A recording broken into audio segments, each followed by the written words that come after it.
A place where light cannot escape, a place where there's no light or hope exists.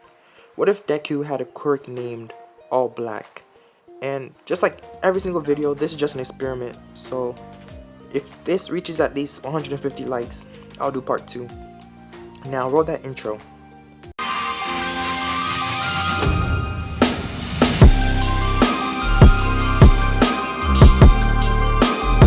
A boy with blonde hair and explosion in his hands, and behind him followed 2 other children, looking to be smiling in front of 2 boys both crying. "Get out of my way, Deku!" the boy with blonde hair would yell while punching his fists, causing explosions in them. The boy in front of him with his arms open, determined to have the look of a hero, would scream back, "No, Bakugo! I won't let you hurt him!" Bakugo would smile and say, "What can a quirkless loser like you do?" while charging at Izuku, throwing a right hook with an explosion, which connected, and Izuku would fall back and land on his back. Slowly getting up with a more stern look on his face, Izuku would yell, "Get away from him!" while charging and tackling Bakugo, knocking him over. With anger and sadness that his childhood best friend had changed so easily due to the power he got from his quirk, and that his mindset had become the one that bullied the weak. Rage would start to overcome Deku, and he started to punch Bakugo in the face over and over. His hair would flicker between green and black and kind of purple, and his skin color would become all black with his eyes turning red. "Stop it!" Bakugo would yell with a bloody nose and kick Izuku off of him, and ordered his 2 other friends, kind of henchmen, to attack as well. Izuku, feeling more powerful, would look at the boys and thaw his hands and yell, "Stop!" and all the boys would stop in place. Deku would be confused, and Bakugo would yell, "What did you do to us, nerd?" and Deku would smile and start to jump around. "I got my quirk! I got my quirk!" he would yell over and over again. Bakugo would smile. Deku would put out his hands again and yell, "Release!" and Bakugo and his goons could be able to move again. Deku would look back at his friends and say, "Guys, let's see what Deku's quirk can do." And Izuku and them would start to get in a full-out brawl, and Izuku would have pure black hair and all black skin with red eyes, glowing. After a few hours of being bloodied up from fighting, Deku would go home, and his mom would ask him what happened. Deku would start to explain everything. We skip to the next day where Deku went to the quirk doctor, and he would start to explain that your quirk is called Allblack. It's pretty complicated, but it has immense strength. It gives you the ability to manipulate corruptions, impurities, and not just the absence of light, but the absence of everything. The active powers include being able to control and manipulate already existing shadows, cause illusions by distorting light in such a way that defines the eyes, and a number of things could be created from this. You can also manipulate shadow into shapes and that resemble living beings such as people, demons, and animals, or objects such as weapons. You have the ability to go through shadows, into and through them.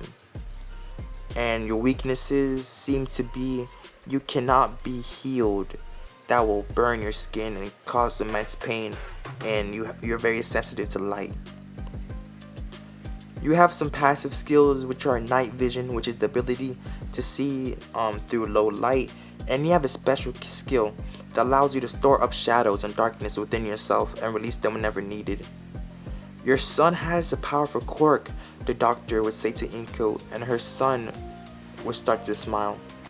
Izuku would jump off of his seat and start to jump up and down, saying, "I can become a hero." "Oh, by the way," the doctor would start to say, "whenever you use your quirk, your hair, skin become all black, matching those of the shadows, and your eyes will turn red." After this, Deku would start to train very hard in the darkness. He would never have the lights on in his room, since he never needed it, and he would always go out at night to use his newly awakened quirk on animals or objects. As he gained somewhat control of his first power, which is complete darkness, where he can release shadows in a circle-like area or dome, and whatever is inside of it cannot see anything. only the user can. And even the brightness and light that's within that area, it cannot escape.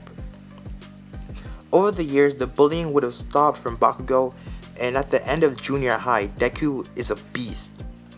Deku has mastered 3 of his abilities already, which are Complete Darkness, having a 300-mile radius from where he is, and can even be strengthened the more powerful his quirk becomes.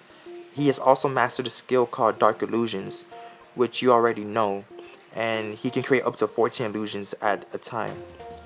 And last but not least, he has mastered a skill called Shadow Walking, which he can travel inside and move around shadows at a fairly fast pace. Deku was the top of his class and would be stronger than Bakugo, and which would cause Bakugo to work harder, making him push himself to become stronger and work harder. Towards the end of the day of the school period, Bakugo would have walked up to Deku and he would have challenged him. Deku, being more confident, closes his hero book and accepts the fight and follows Bakugo behind the school, where some of the students, seeing what is happening, would notify others, telling them that they should come outside. Bakugo and Izuku's were going to fight each other. They would tell the other students this. The students knew that Bakugo and Deku's fights were legendary, with the score being 30-10, which Bakugo only have winning 10 times. When everyone gathered, the two boys would walk around 30 feet away from each other and stare each other down, almost like a Dragon Ball Z match. Bakugo would yell, saying, "Today I'm going to be victorious," and Deku would just pull out another book from his book bag and throw the bag away. Bakugo would get enraged and start to charge at Deku using his explosions to propel himself, and Deku would just... Deku's plane was already in motion. Deku would slowly start to walk forward and not paying attention to his surroundings. When Bakugo was 10 inches away from him, he would hold out his right hand and mumble, "Halt." And Bakugo's shadow would be pinned in place, causing him to stop as well. Pulling out a marker from his pocket, he would start to draw on Bakugo's face, which made other students start to laugh, and Bakugo would yell, "Stop playing these games and fight me already." Deku, still laughing, would say, "Fine, fine, fine," and release Bakugo and jump back. Bakugo would aim his hands at the floor and use his explosions to go into the air and would try to hit Deku on the head with an explosion. Once the sun came from behind a few clouds, the moment Bakugo's attack was about to hit Deku, Deku would disappear and reappear in the shadow of a nearby tree. Deku would look up from his book/manga that he was reading and would yell out, "I wonder if that would work!" Bakugo and Deku would go back and forth, with Bakugo trying to hit him and Deku seemingly trying to figure something out. After 15 minutes, Deku would yell, "I got it!" and he would go under a shadow and reappear under the same tree and start to say, "If I absorb this shadow," which would cause black swirls to come around Deku and go inside of him. He would smile and say, "Look, Bakugo, copyrighted move. Arise!" He would yell, making a shadow figure come up from the shadow from the tree and in the shape of a wolf. "Attack!" he would yell while pointing at Bakugo, and would go back to reading his manga called Solo Leveling. You get it? The shadow wolf would be chasing Bakugo all around, biting him, and whenever it got hit by an explosion, it would disperse and reassemble, with Deku having to use the darkness that he has gathered to keep it operating. Bakugo would finally say, "I give up, you win already," again, and Deku would start to smile. He would go and give each other a high five, and the two, being close friends unlike the original, would start to walk home together. The same would go as in the original, with Deku being attacked by the sludge monster, but Bakugo was here too. As this was happening, Deku would pat Bakugo on the back and say, "Good luck, you got this one," and would go and sit at the edge of the bridge and continue reading some manga. Bakugo would start off good when fighting the sludge, but he would then get trapped inside of it and start choking. Deku would start to laugh and yell, You're really about to lose to a booger dog? And All Might would arrive from the sewer and see that Deku was laughing and in the corner watching. All Might would step towards the sludge monster and Deku would look at him and say, "Halt." All Might would stop in place and wouldn't be able to move. "Let me go, kid. Don't you see that he's in trouble?" Deku would get up and start to walk towards him. No, he isn't. Look at his face. He is smiling. My friend isn't as weak as he lets himself look.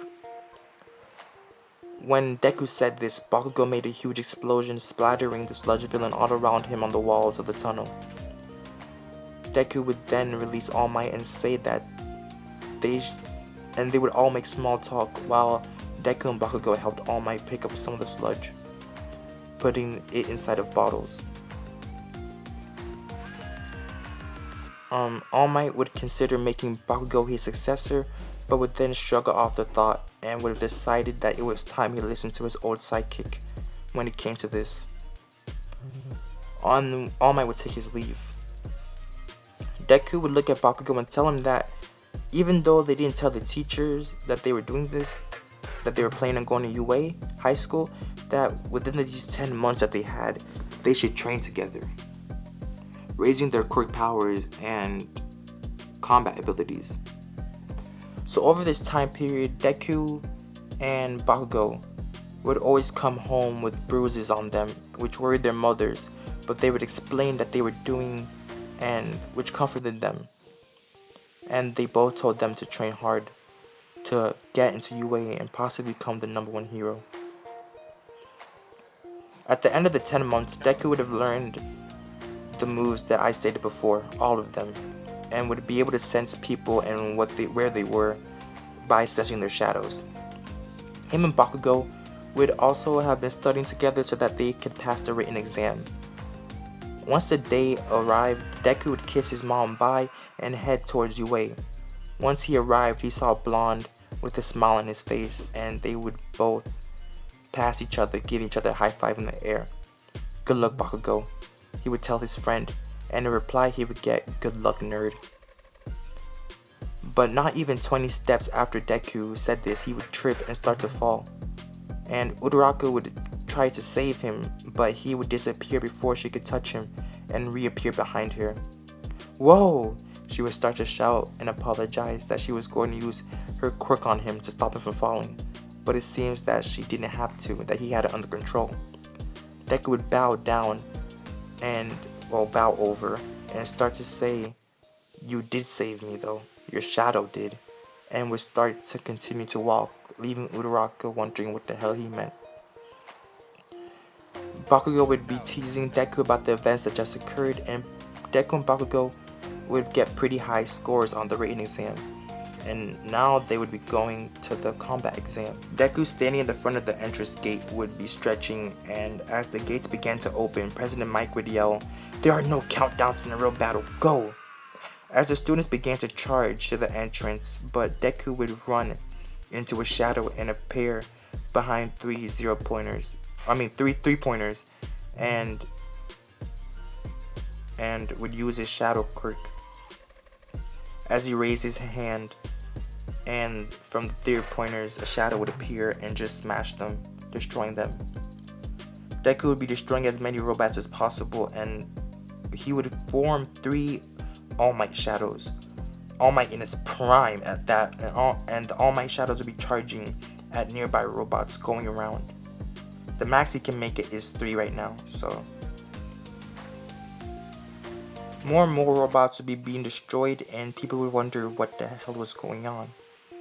Deku would be forming shadow armor around himself for the 3-pointers that attacked him that he couldn't deal with because of his shadows being taking over all the stored up energy he had. Deku would be making a shadow sword, and somewhat of a shadow sword, and it would appear on Deku's hand, as he was also using that to destroy robots, which caused him to get around 300 points. 300 hero, kind of 160 villain points and some hero points.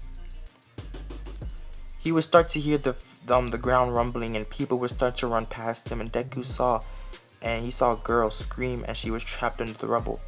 It's the zero gravity girl.